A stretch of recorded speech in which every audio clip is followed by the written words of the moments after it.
विदधाति पूर्वं यो वै वेदान् स प्रहिणोति तस्मै तं हदेवम् आत्मबुद्धिप्रकाशं मुमुक्षुर्वै शरणमहं प्रपद्ये।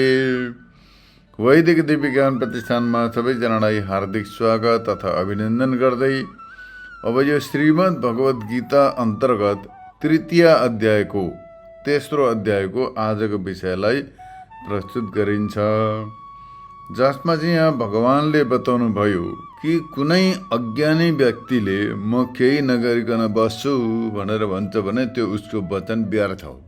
किनकि केही नगरिकन ऊ बस्नै सक्दैन। उसको प्रकृतिले उसको स्वभावले गर्दा उसलाई कुनै न कुनै कर्ममा प्रेरित गरिहाल्छ, त्यसमा मोटिभेट गरिहाल्छ र स्वाभाविक रूपले त्यो कर्म गर्नमा लाग्दछ। त्यो त्यत्तिकै बस्न सक्दैन। शरीरले, मनले, वाणीले कुनै न कुनै रूपमा उसले कर्म गरेकै हुन्छ।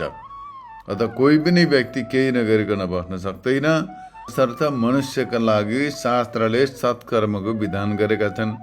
शास्त्रीय कर्म गर्यो भनेदेखि मनुष्यको उत्थान हुन्छ। तर शास्त्रीय कर्मलाई छोडेर मनमर्जी हिसाबले जे मन पर्यो त्यही गर्न लाग्यो भने उसको पतन हुन्छ। अतः मनुष्यले शास्त्र विधिलाई जानेर तदनुरूप कर्म गर्नु नै श्रेयस गर्छ। यस्ता प्रकारले भगवानले यहाँनिर बताउनु भयो। अब यहाँनिर सन्देह उत्थापन गरेर त्यसको निराकरण गरिन्छ। यदि सबै प्राणी रागद्वेष युक्त, राग माने एट्याचमेन्ट लगाव, द्वेष माने घृणा हेट, त्यस्ता प्रकारका दुईटा प्रकृति, दुई खालको प्रकृति हुन्छ, नेचर हुन्छ मनुष्यको। एउटा रागमय प्रवृत्ति, अर्को द्वेषमय।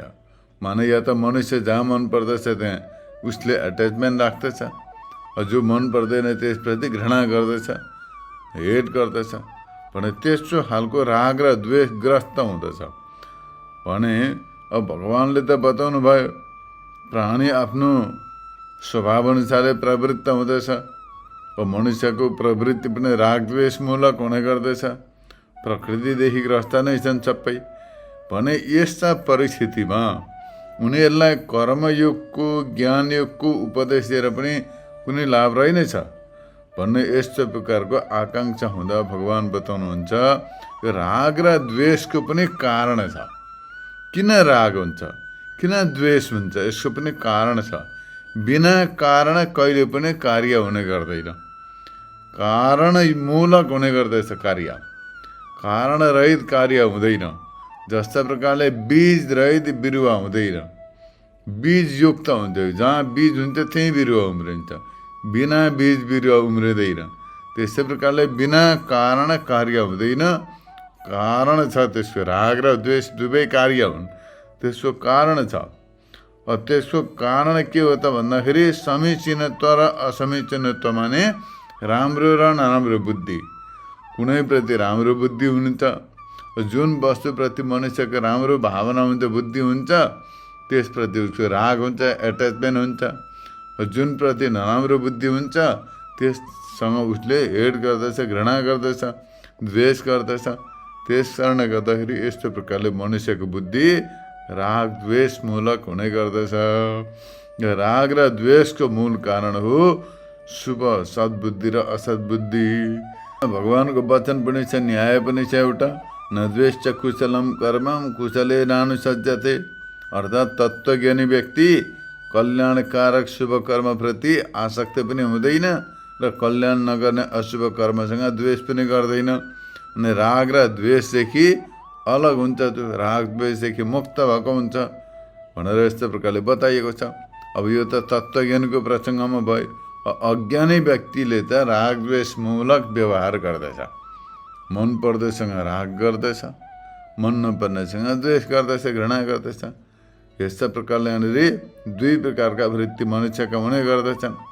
र ईश्वर आराधना स्वरूप विधिबोधित कर्ममा कुशलत्व र अकुशलत्व बुद्धिलाई परित्याग गरेपछि राग द्वेषको अवसर नै रहँदैन, राग द्वेषको अवकाश नै रहँदैन।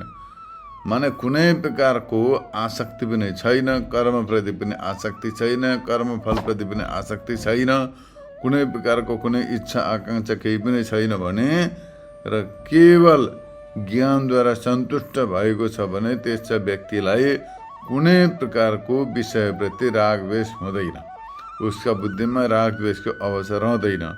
यही विषयलाई सूचन गर्नका लागि यहाँ भगवानले बताउनुहुन्छ, इन्द्रियस्येन्द्रियस्यार्थे रागद्वेषो व्यवस्थितौ तयोर्न वशमागच्छेत् तौ ह्यस्य परिपन्थिनौ।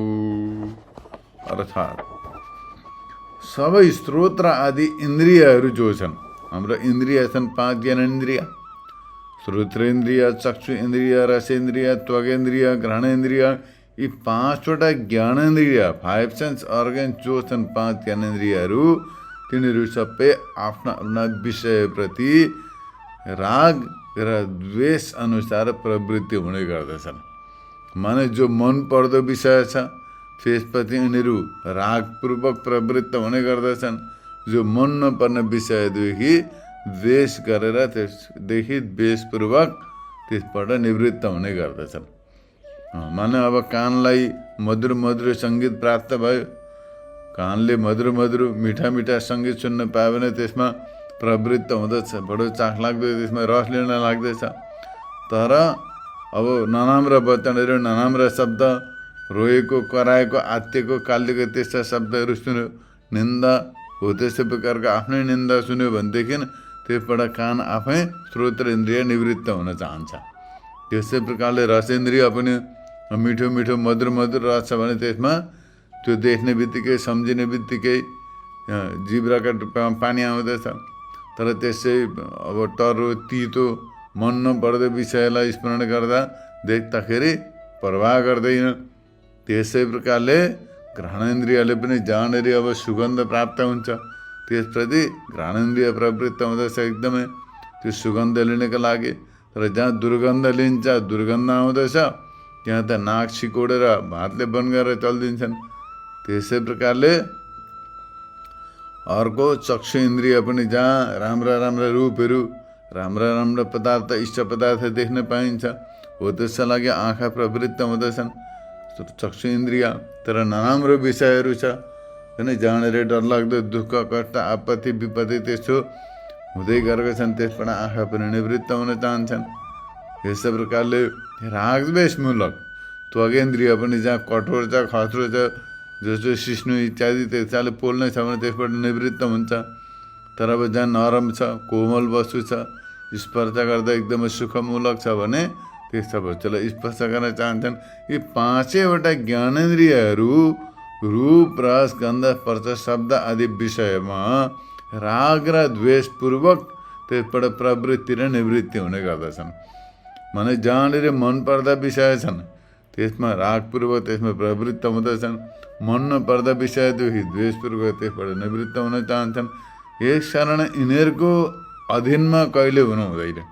माने यी इन्द्रियका अधीनमा नरहनु, इन्द्रियका वशमा नहुनु, आफू इन्द्रियलाई आफ्नो वशमा राख्नु।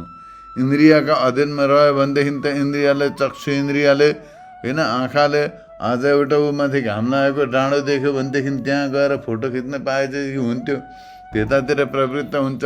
त्यहाँ पुगेर गरेपछि अर्को देख्छ, त्यहाँतिर खिचेर लान्छ। त्यस्तै प्रकारले अर्कातिर खिचेर लान्छ। सारा विश्व भ्रमण गरिसक्दाखेरि पनि सन्तुष्ट हुँदैन। त्यो इन्द्रियका विषय पछाडि दौडिने व्यक्ति जिन्दगीभरि बाहिरै मात्रै दौडिरहन्छ, अन्तिममा गएर खाली हात केही पनि पाउँदैन। त्यसै रसेन्द्रियको पछाडि घ्राणेन्द्रिय, त्वगेन्द्रिय, त्यस्तै प्रकारले इन्द्रियका विषय लाग्न हुँदैन। ती इन्द्रियलाई आफ्नो अधीनमा राख्नु पर्दछ, किनभने यी इन्द्रियहरू राग र द्वेष मूलक हुने गर्नाले गर्दाखेरि मुमुक्षुको मोक्ष मार्गका विरोधी हुन्। मुमुक्षुलाई माने मुक्ति चाहने साधकलाई मोक्ष मार्गमा यिनीहरूले अगाडि बढ्न दिँदैनन्, खिचेर आफ्ना विषयतिर लाउँछन्। अब बिहान उठेर ध्यानमा प्राणायाममा बस्यो व्यक्ति, त्वगेन्द्रियले भन्छ जाडो जाडो भयो, चिसो भयो, नरम नरम कमल चाहियो, राम्रो किन उठ्नु अहिले भन्दा अझै सिर खापेर सुत्ता छ। त्यसै प्रकारले ध्यान गर्न बस्यो, रसेन्द्रियले भन्छ जाडो चिसो छ, कफी, तातो तातो दुध, राम्रो प्रकारको स्वादिष्ट भोजन, यस्तो प्रकारको याद आउँछ र त्यो रसेन्द्रियले खिचेर लान्छ त्यसमा। त्यसै प्रकारले ध्यान गर्न बस्यो, कथा सुन्न बस्यो भनेदेखि त्यो कथातिर ध्यान जाँदैन, त्यो सङ्गीततिर अरू अर्काका चुग्लीखोरी त्यस्तातिर कान त्यतातिर खिचेर लान्छ र अरू विषयतिर भड्काउँछ। त्यसले यस्तै प्रकारले घ्राण इन्द्रियले पनि राम्रो प्रकारले ध्यान गर्न बस्यो, भगवानको ध्यान गरौँ भनौँ, त्यो ध्यान गर्न बस्यो अथवा श्रवण मनन निधिध्यासन गर्न बस्यो भने त्यसले पनि खिचेर लान्छ सुगन्धतिर। यस्तै प्रकारले त्वगेन्द्रिय भयो, घ्राणेन्द्रिय, रसेन्द्रिय, एउटा इन्द्रिय भए त 5-5वटा छन्। कुनलाई बसमा गरेर साध्यो, एउटा न एउटाले त खिचिहाल्छ मनुष्यलाई। त्यस कारणले गर्दाखेरि मुमुक्षुको मोक्ष मार्गका विरोधी हुनाले इन्द्रियका बसमा पर्नु हुँदैन। इन्द्रियका बसमा परियो भने मनुष्यले कहिले पनि आफ्नो लक्ष्य प्राप्त गर्न सकिँदैन, आफ्नो लक्ष्यदेखि यिनीहरूले भड्काउँदछन्। त्यस कारणले गर्दाखेरि इन्द्रियलाई आफ्ना बसमा गर्नुपर्दछ भनेर यहाँ भगवानले बताउनु भएको। अब यसलाई भावार्थ बताइयो, यसलाई संक्षिप्त रूपले यहाँ व्याख्या पनि बुझ्नु पर्दछ। इन्द्रियको स्रोत आदि सबै इन्द्रियको माने अर्थ शब्द आदि विषय इन्द्रिय भए श्रोत्रेन्द्रिय, घ्राणेन्द्रिय, रसेन्द्रिय, त्वगेन्द्रिय, चक्षु इन्द्रिय, यस्ता प्रकारले 5वटा ज्ञानेन्द्रिय छन्। अब 5वटा कर्मेन्द्रिय पनि छन्, तिनीहरू पनि खतरनाक छन्। त्यस कारणले गर्दै इन्द्रियहरू आफ्ना आफ्ना विषयतिर सदैव लागिरहन्छन्। जो जन्मान्तरदेखि त्यसले विषयको सेवन गरेका छन्, त्यो विषयको संस्कार छ मनमा, त्यो संस्कार जागृत हुन्छ। त्यहाँदेखि यी इन्द्रियहरू आफ्नो आफ्नो विषयतिर जान्छन् र मनुष्यलाई साधकलाई पनि भड्काउँदछन्। जहाँ जहाँ इन्द्रिय जान्छन् मन पनि त्यतैतिर जान्छ। त्यस कारणले गर्दै इन्द्रियहरू इन्द्रियका अर्थमा शब्द आदि विषयमा रागपूर्वक लागि पर्दछन्। मन पर्ने विषयमा अब मन परेन भने त्यसप्रति द्वेष हुन्छ। अब मनुष्यलाई अब औषधि खानु पर्यो, औषधि तितो छ, जिब्राले मान्दैन औषधि खान। आँखा चिम्लेर कसो गरेर मृत्युका डरले गर्दा मरितरी औषधि निल्छ। जिब्राका टुप्पा नलाइकन स्वाटै स्वादै लिन नपाइकन स्वाटै निल्छ।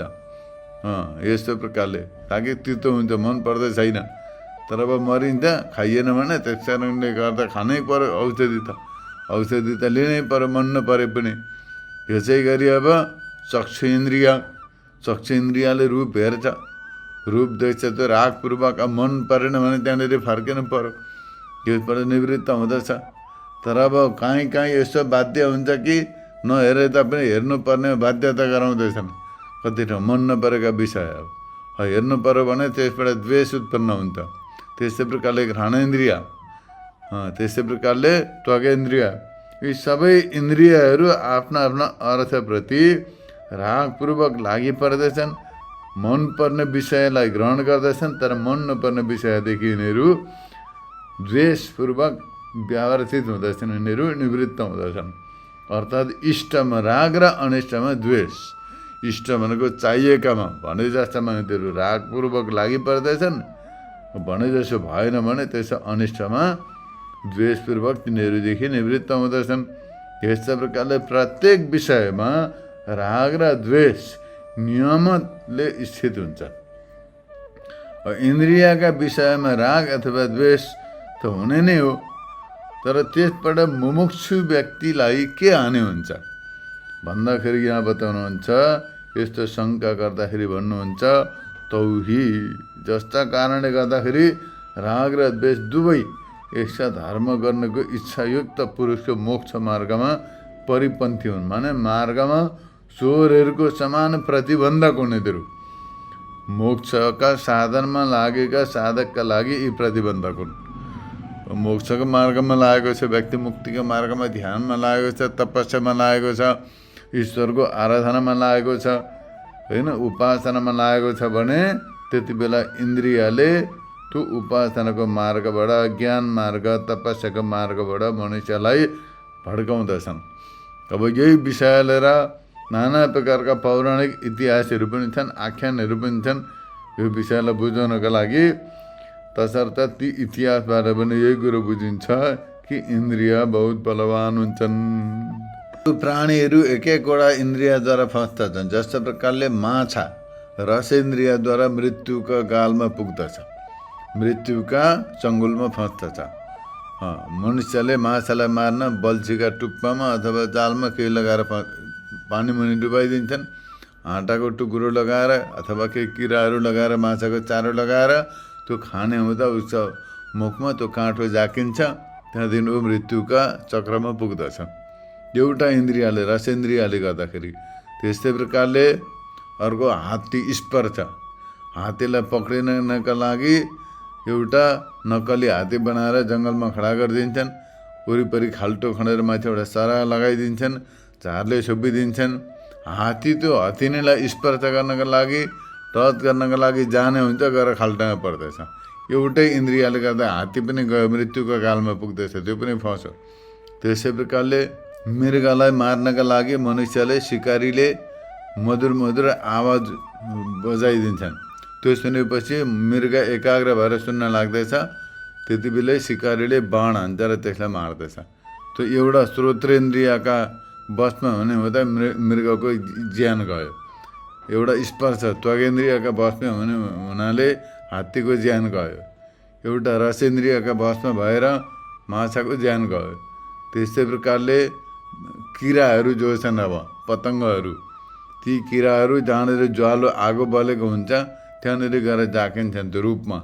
एउटा चक्षु इन्द्रियका वशमा हुने हुँदा तिनीहरूको अग्निमा पसेर ज्यान गयो। यसै प्रकारले प्राणीहरू एक एक इन्द्रियका कारणले गर्दाखेरि मृत्युका चक्रमा पुग्यो भने मनुष्यका त 5वटा साथमा छन्, 5-5वटा छन् मनुष्यका साथमा। त कतिवटालाई बसमा गरे साथी, एउटालाई नियन्त्रणमा गऱ्यो, अर्को भड्किन्छ, अर्काले खिचेर लान्छ र बडा जटिल विषय छ। यी 5वटा चोर जस्ता हुनेहरू मनुष्यका बुद्धिलाई हरण गर्दछन्, विवेकलाई हरण गर्दछन्, मनलाई हरण गर्दछन् यी इन्द्रियले। र इन्द्रियका दास छन् मनुष्य, सबै इन्द्रियका दास छन्। भलै सम्पत्तिको मालिक हो, यो फल्ना मालिक भन्ने हो, तर वास्तवमा हेऱ्यो भने ऊ दास छ, मनको गुलाम, इन्द्रियको दास, इन्द्रियको गुलाम हो मनुष्य।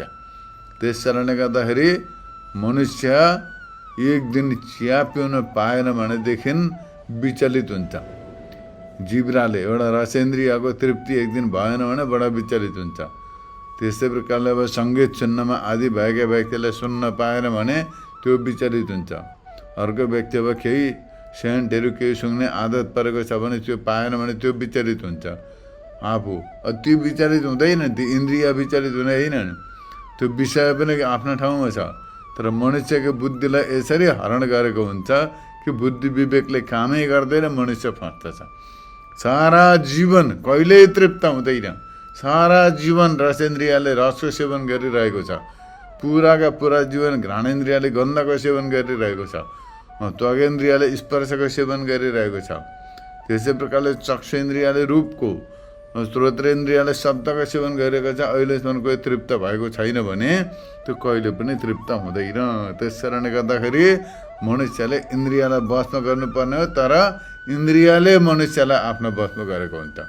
र इन्द्रियका विषय अनुकूल प्राप्त हुँदा मनुष्य सुखी हुन्छ, मजा आयो भन्छ। तर अब त्यो प्राप्त भएन भने बडा दुःखी हुन्छ, खिन्न हुन्छ, बोरिङ भएन भनेर त्यस्तै प्रकारले आफै स्वयं शुद्ध हुँदछ। अत मुमुक्षु साधक जो छ, सामान्य व्यक्ति विषय भोगी व्यक्ति त भोगिरहन्छन्, मरिरहन्छन्, जायस मृयस, जन्मिरह मरिरह, तिनीहरूको कामै त्यति नै हो, वेदले बताएका हुने हो। जायस मृयस भनेको जन्मिरहनु मरिरहनु। जो व्यक्ति ईश्वरको उपासना पनि गर्दैन र सत्कर्म पनि गर्दैन भने त्यो कर्म मार्ग पनि विमुख, उपासनाबाट पनि विमुख, र वेदान्तको श्रवण मन निध्यासन गर्दैन भने ज्ञानबाट पनि विमुख। त्यस्तै प्रकारका तिनटै मार्गबाट भ्रष्ट व्यक्ति जायस मृयस, जन्मिर मरिर, घरि गधा, घरि कुकुर, घरि बिरालो, घरि मुसु, घरि पक्षी, घरि हात्ती, घरि मनुष्य, त्यस्तै प्रकारले बारम्बार जन्म मृत्युका चक्रमा परिरहन्छ त्यो। तर अब निर्गुण ब्रह्मको उपासना गर्ने व्यक्तिले ब्रह्म तत्त्वलाई प्राप्त गर्दछ, सगुण ब्रह्मको उपासना गर्ने व्यक्तिले पनि सगुण ब्रह्मको उपासक भएर उत्तम लोकलाई प्राप्त गर्दछ, इष्ट लोकलाई प्राप्त गर्दछ। सत्कर्म गर्ने व्यक्तिले, उत्तम कर्म गर्ने व्यक्तिले स्वर्ग प्राप्त गर्दछ, उसको उत्थान हुन्छ।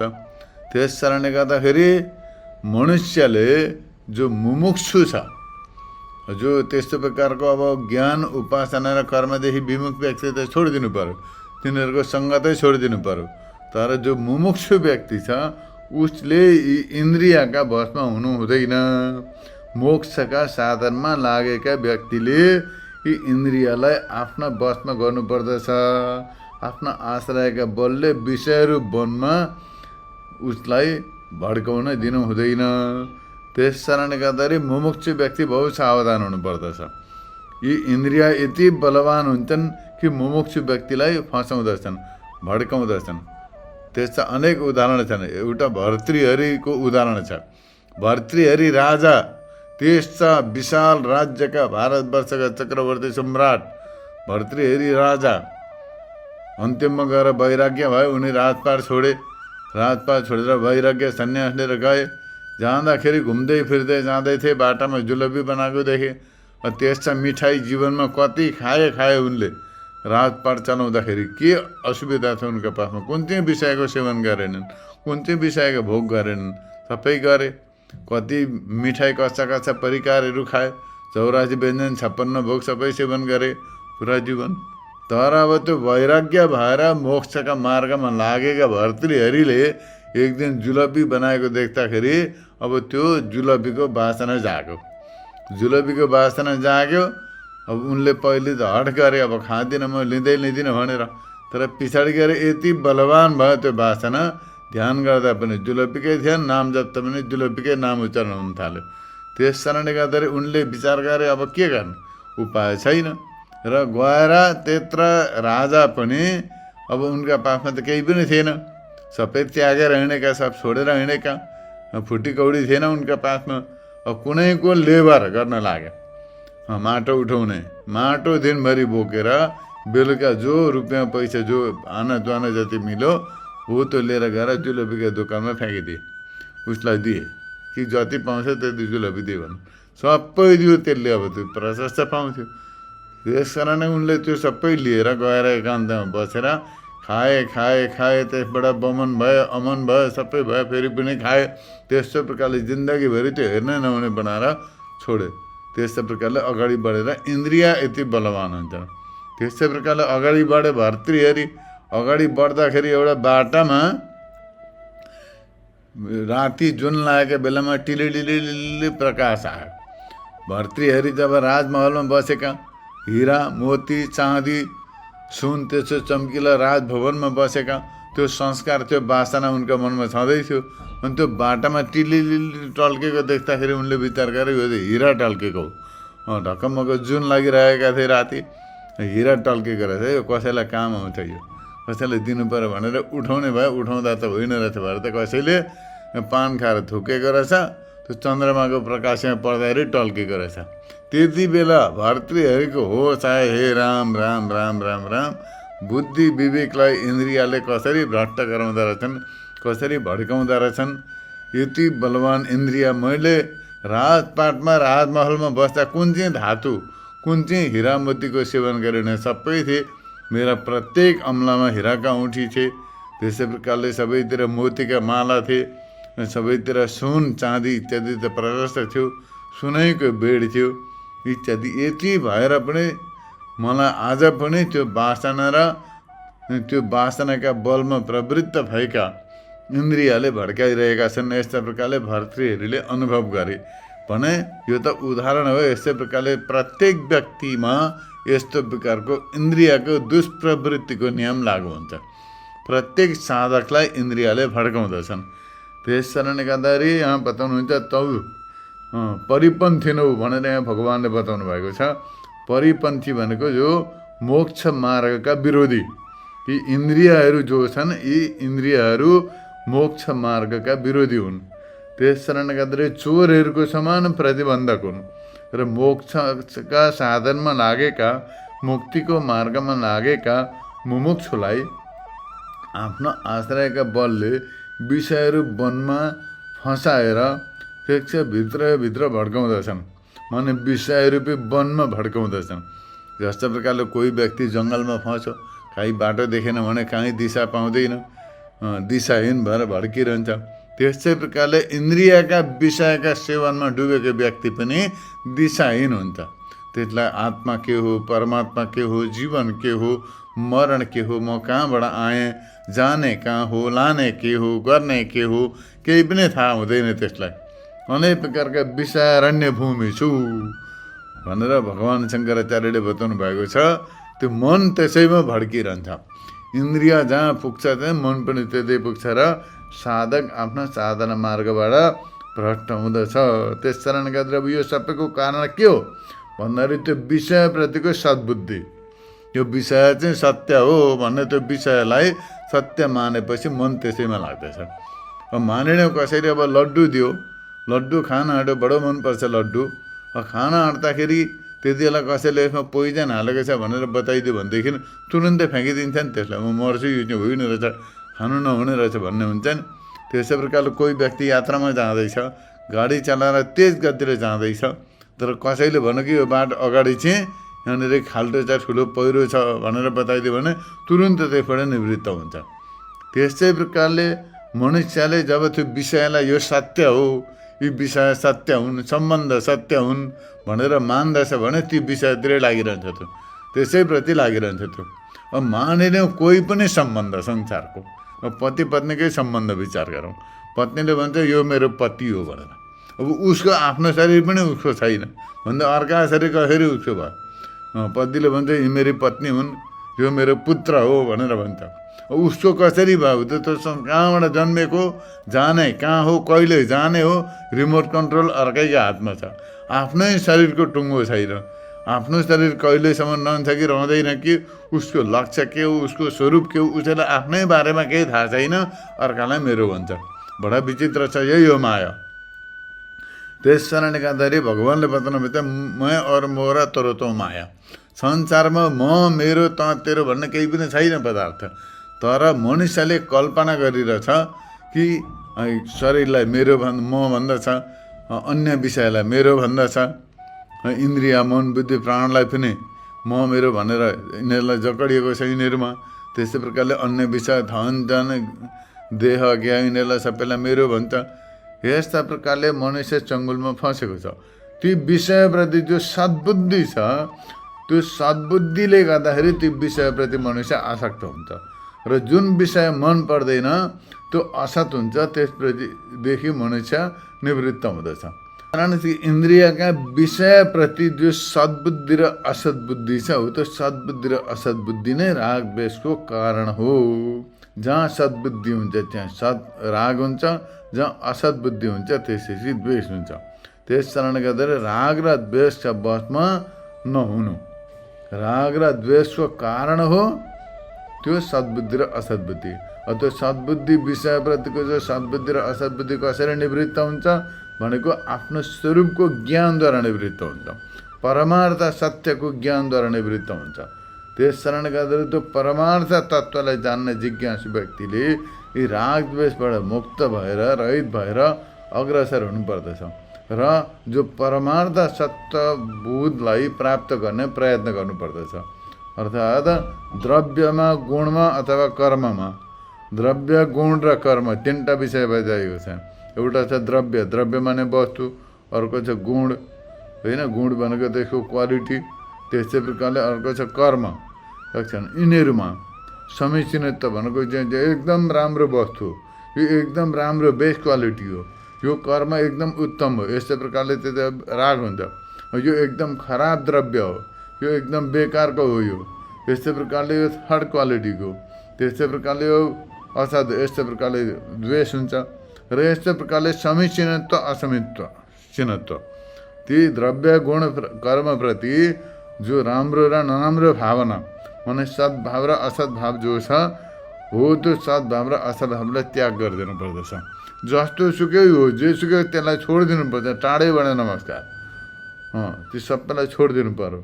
र ती सबैलाई छोडिदिएपछि राग द्वेष पनि समाप्त हुन्छ। विषयप्रतिको राग र द्वेषलाई हटाउनका लागि त्यो विषयप्रतिको सद्बुद्धि र असद्बुद्धिलाई हटाइदिनु पर्दछ।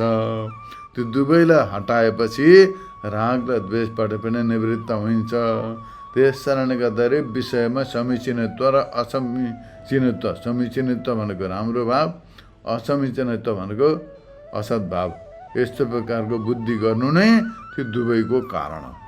राग द्वेषको कारण के हो भन्दाखेरि विषयप्रति सद्बुद्धि र असद्बुद्धि। यो विषय राम्रो, राम्रो गुणको, यो कर्म राम्रो भनेर राम्रो मान्नु रागको कारण हो।